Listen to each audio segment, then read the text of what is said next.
Nós hoje vamos a perguntas e respostas número 4. E hoje na perguntas e respostas número 4, nós iremos ter como base perguntas em O Livro dos Espíritos.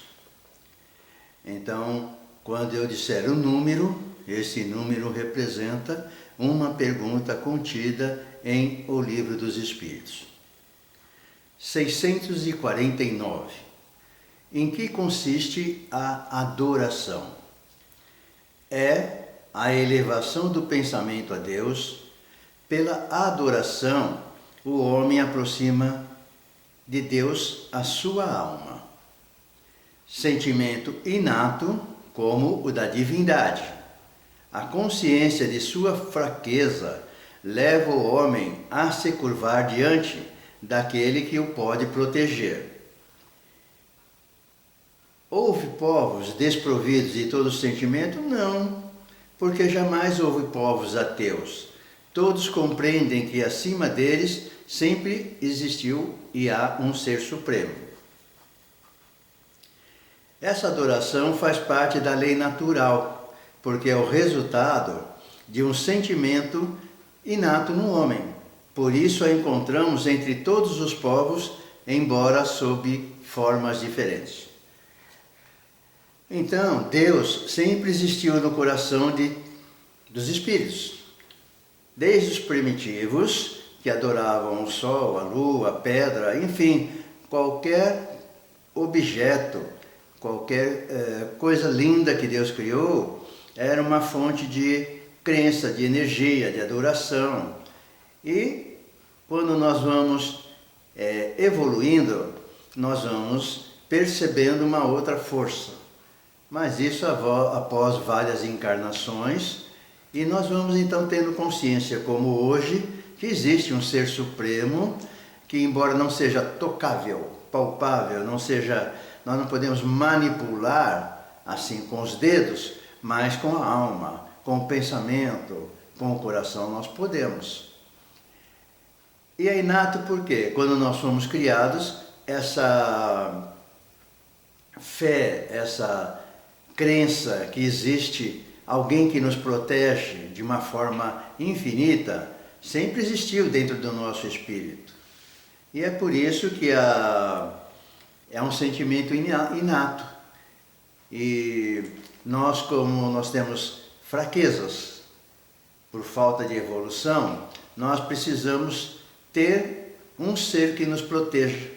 E esse ser é lógico, é Deus, não tem dúvida nenhuma. Se Deus nos criou, Deus nos protege. Se Deus nos protege, nós vamos ter essa sensação maravilhosa de estar sempre protegido.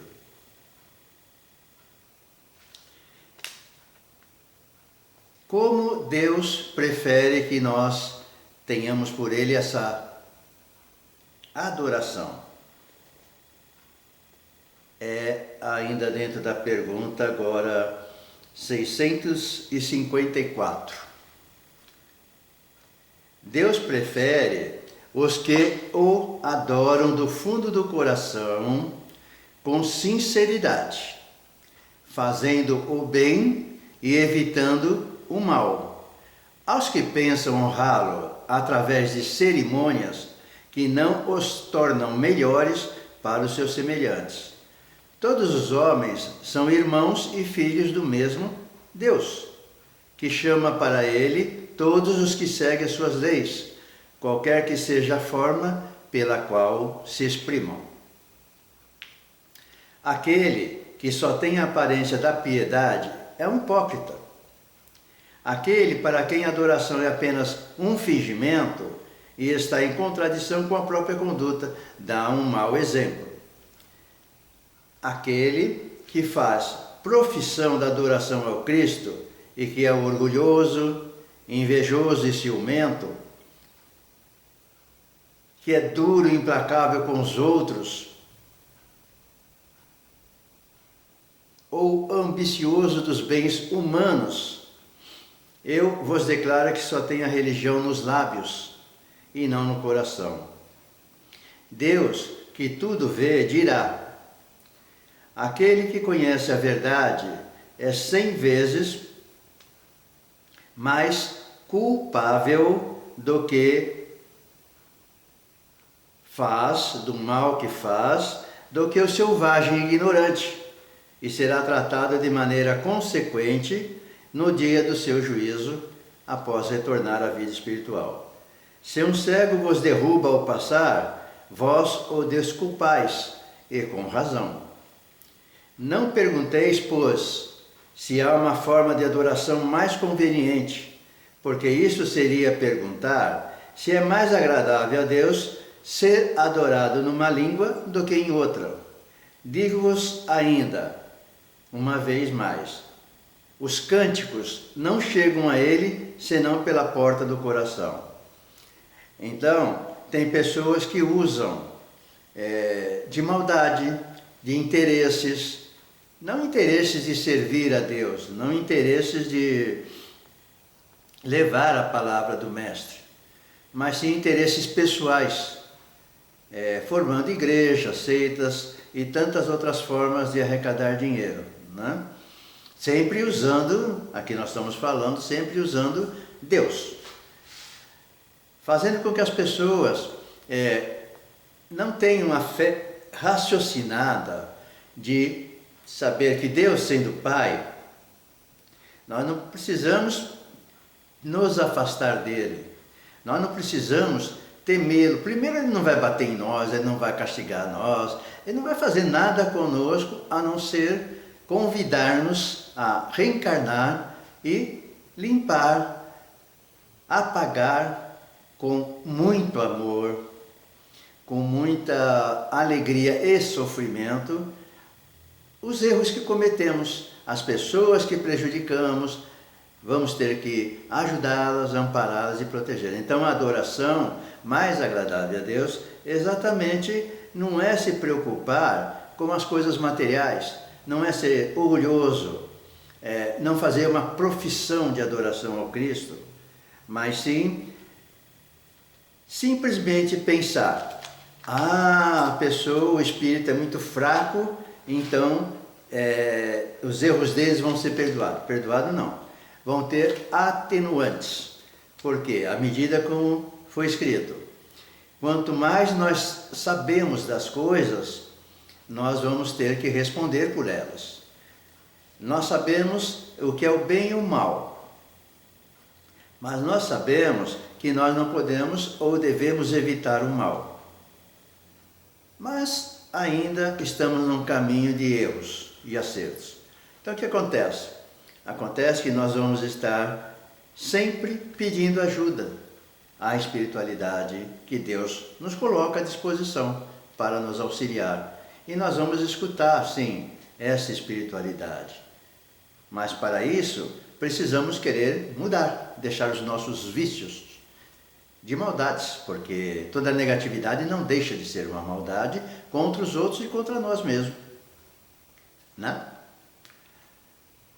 A prece 658. A prece é agradável a Deus? A prece é agradável a Deus? A prece sempre é agradável a Deus quando ditada pelo coração, porque a intenção é tudo para Ele. A prece do coração é preferível a que podes ler, por mais bela que seja, se a leres mais com os lábios do que com o pensamento. A prece é agradável a Deus quando é proferida com fé, com fervor e com sinceridade. Não creias, pois, que Deus seja tocado pelo homem vão, orgulhoso e egoísta, a menos que a sua prece represente um ato de sincero arrependimento e de verdadeira humildade. E a pergunta 660, a prece torna o homem melhor? Sim, porque aquele que faz preces com fervor e confiança se torna mais forte para lutar contra os mal que o aflige. e Deus envia bons espíritos para o assistir. É um socorro jamais recusado quando o pedimos com sinceridade. O essencial não é orar muito, mas orar bem. Essas pessoas julgam que todo mérito está na extensão da prece e fecham os olhos para os seus próprios defeitos. A prece, para elas, é uma ocupação, um emprego do tempo, mas não um estudo de si mesmas. Não é o remédio que é ineficaz, não. Neste caso, a maneira que está aplicando e tomando o remédio. Então a prece sempre será agradável a Deus. A conversa mais íntima que temos com Deus é através da prece. A prece, como o Pai Nosso e outras preces maravilhosas que existem, as pessoas ficam orando muito. E não é isso. Na verdade, o que é a prece? Cometemos um erro e falamos, chegou no momento que a nossa alma, a nossa consciência está doída, está sofrida, e nós vamos lá, nos ajoelhamos espiritualmente, entre aspas, e com todo o nosso amor, nossas lágrimas, nossa dor, nosso arrependimento, nós dizemos, Deus, errei, me ajude, me dê força, eu preciso corrigir, eu preciso melhorar, eu quero modificar a minha vida. Isso é uma prece maravilhosa. É a prece da alma que quer lutar. Então essa prece, apesar do erro ser grave ou não, não importa a Deus. Todos nós temos chance de recomeçar. Aliás, a vida é sempre um recomeço. Cada dia que nós acordamos, nós recomeçamos uma nova etapa de uma sequência que vamos vindo num trabalho ou um novo trabalho surgindo. Então o que as pessoas precisam pensar sempre eu tenho que orar a Deus 5 vezes por dia. Por quê? Não tem quantidade, tem que ter qualidade, tem que ter sinceridade, tem que ter profundidade. E não pode ser feito com os lábios, tem que fazer com o coração, com o pensamento voltado realmente a uma transformação, a um pedido de ajuda a alguém. Então essas preces que nós fazemos sempre será para agradecer, para pedir, para louvar a Deus, mas sem intenção nenhuma de tirar proveito material ou fazer com que a pessoa fique submissa junto a nós. Nós temos a mania de querer fazer isso, né? Nós temos a mania que todas as pessoas têm que ficar acreditando em nós. E não é verdade. A pessoa tem que acreditar em Deus. Pronto. E nós somos todos filhos de Deus e estamos lutando em busca de uma amanhã melhor. Melhor para nós, melhor para a humanidade. Tranquilamente Deus vai nos atender, sim. E tomara que, ao sermos atendidos, nós consigamos pôr em prática o nosso pedido. 766. A vida social é lei natural? Certamente. Deus fez os homens para viver em sociedade. Deus não deu inutilmente ao homem a palavra e todas as outras faculdades necessárias à vida de relação. 767. O isolamento absoluto é contrário à lei natural? Sim, pois os homens buscam a sociedade por instinto e devem todos concorrer para o progresso, ajudando-se mutuamente. O 768. O homem que ao buscar a sociedade obedece apenas a um sentimento pessoal ou há também nesse sentimento uma finalidade providencial de ordem geral? O homem deve progredir, mas sozinho não o pode fazer. porque não possui todas as faculdades. Precisa do contato dos outros homens. No isolamento, ele se embrutece e se isola, fica triste. O homem precisa completar as suas faculdades e é pela união social que eles se completam uns aos outros, para assegurarem o seu próprio bem-estar e progredirem. Eis porque, tendo necessidade um dos outros, são feitos para viver em sociedade e não isolados. E é uma verdade. Nós precisamos viver em sociedade, nós estamos em sociedade, nós precisamos uns dos outros, cada um com a sua capacidade, cada um tendo uma profissão, um temperamento. Se todo mundo fosse calmo, não teria nada de aprendizado. Se todo mundo fosse nervoso, é guerra constante. Se houvesse aquele que só sorrisse, só irresponsável, só brincando e levar a vida, se o barquinho vier para cá, ele deixa. Se vier para lá, ele deixa. E se afundar? É isso que acontece com muitas pessoas que dizem: eu sou assim, eu quero ser assim, eu vou ser assim. Independente de familiares que o rodeiam, independente de uma vida social. Vai na escola, aprende o que quer, para o que quer e vai trabalhar. Mas o seu relacionamento social é quase zero, vamos dizer. Só o obrigatório que ele executa, mas no seu coração aqui dentro, realmente ele é solitário mesmo, ele prende essa relação para quem não quer ter amizades, não quer ser ferido, magoado. E isso não é porque foi nesta vida, talvez traga coisas fortes de outras existências. Então ele se protege, como se diz, né? As pessoas dizem que nós nos protegemos, mas na verdade não. Nós acabamos nos prejudicando muito, fugindo dessas responsabilidades, dessas coisas, né? E nós vamos sempre caminhando em busca de algo melhor para nós. Nós temos uma dificuldade muito grande de atender os chamados. Esses chamados estão exatamente conosco. Nós precisamos estar juntos, nós precisamos lutar juntos. Nós precisamos sempre buscar o que exatamente? A felicidade. Ah, mas a felicidade não existe. Existe. Está bem perto de nós muitas vezes.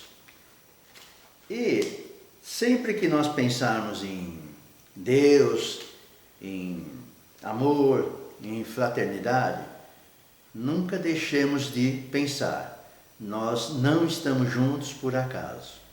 Ou estamos para servir, melhorar o mundo, as pessoas, e nós também, lógico, ou nós estamos aqui para aprender muito, para mudar muitas ideias, muitos pensamentos, conceitos que nós temos como verdade.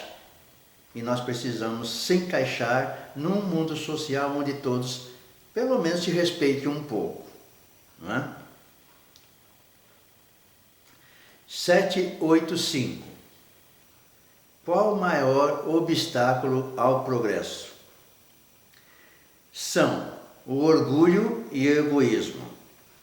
Quero referir-me ao progresso moral, porque o intelectual sempre avança. Este parece, aliás, à primeira vista, duplicar a intensidade daqueles vícios, desenvolvendo a ambição e o amor das riquezas, que por suas vezes incitam o homem às pesquisas que lhe esclarecem o espírito. É assim que tudo se relaciona no mundo moral como no físico, e de que o próprio mal pode sair o bem. Mas esse estado de coisas durará apenas algum tempo. Modificar-se-á à medida que o homem compreender melhor que, além do gozo dos bens terrenos, existe uma felicidade infinitamente maior e infinitamente mais durável. Muito bem, nós temos o orgulho e egoísmo impedindo o progresso. É muito duro o egoísmo e o orgulho. Impede, trava e faz com que nós fiquemos, a palavra entre aspas, frios. Nós nos achamos melhores e as nossas ideias, nossos comportamentos são mais para uso pessoal realmente. Nós não nos importamos com a sociedade, com a humanidade. Nós achamos que, embora nosso sonho, nosso ideal seja para a humanidade, às vezes, na verdade não. Ela tem o orgulho de eu criei isso. Aqui está a minha assinatura, aqui está a minha foto, aqui eu inaugurei essa ponte, eu inaugurei esse teatro, eu inaugurei esse museu. Enfim, o eu é muito constante para o orgulhoso. E o egoísmo quer muita coisa para si, né? Nós somos muito egoístas. O que o espírito precisa é elevar o lado moral dele. O intelectual, naturalmente, estamos sempre fazendo ele crescer. Pelas leituras, pelo estudo, pelas novidades que a ciência traz, que o mundo nos fornece. Então, intelectualmente, querer não crescer não dá, porque nós vamos tendo informações. Usá-las ou arquivá-las na alma, a pessoa pode tentar impedir, mas nem tudo será impedido. E talvez ao impedir coisas boas, deixe um pouquinho uma frestinha e as coisas negativas começam a entrar, informações erradas, ensinamentos errados. Então nós temos que estar sempre avaliando, temos o livre-arbítrio para fazer tudo. Então, lado moral, essa é a nossa preocupação. Temos que ser bondosos, caridosos, combater o orgulho, o egoísmo, a vaidade e, acima de tudo, viver a vida terrestre. Nós estamos carregando uma malinha muito pesada para nós. Por quê? Tudo que pertence à Terra vai ficar na Terra, nós não levamos. Nós vamos levar duas malinhas. A malinha moral, né, que são as qualidades, as coisas boas que fizemos, e a malinha de roupinha suja, que fizemos também, não tem dúvida nenhuma. Essas duas nós vamos levar. Todo o restante fica, o corpo físico fica, os nossos bens que não pertencem ao mundo espiritual, não à moral, nem ao intelectual, vão ficar. Então, nós vamos conquistar bens terrestres para quê? O necessário, ok. O supérfluo, tá, pode descartar. Então, vamos ajudar as pessoas. Vamos parar de brincar de tio Patinhas. Vamos ser pessoas mais bondosas, mais caridosas, mais fraternas.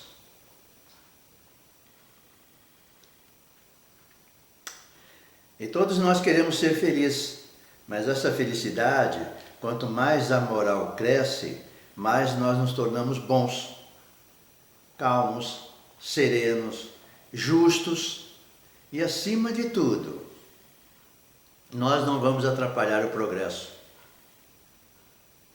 Nós vamos progredir juntos.